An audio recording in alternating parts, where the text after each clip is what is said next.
Gweja. Tell us.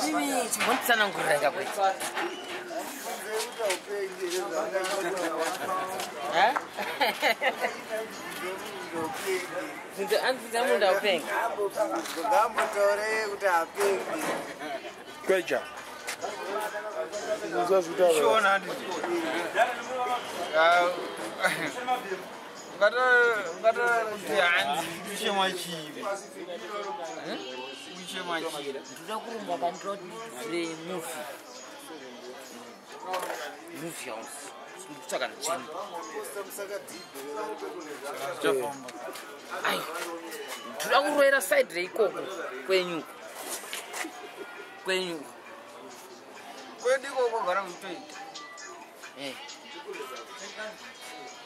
Saka magweja makati MDC is powerful. Chicha kazoiti.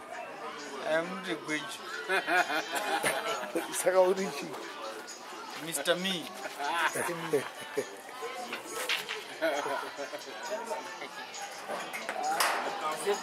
Ani ndimaka zanu PF inogona kubroka. Papa.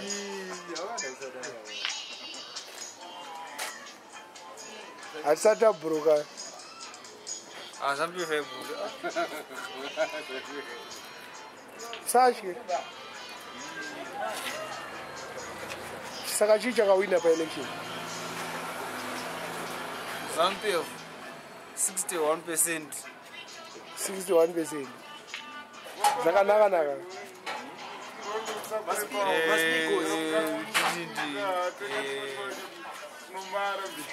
Go to violence. I go to Gina. Violence. It was peaceful election. Free How was It was it? free and fair. Free and fair.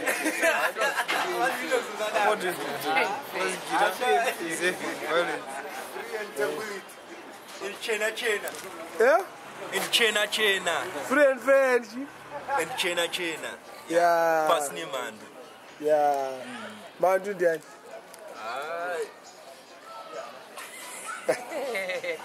Weziyani mazitama mazumbi.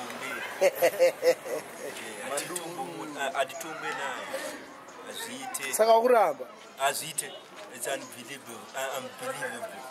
Why uchiramba utongwane munhu akale? Akodzere bozana kurwa hondo. Etinoziya yana. Saka munhu asina kurwa hondo afana kutonga nyika ino. Azvidumisi bozi indeiropa ine makuwa. Zvakataurwa nani izvo? Zvizvatoziya muhistory. In case you never know ndine A kuhistory.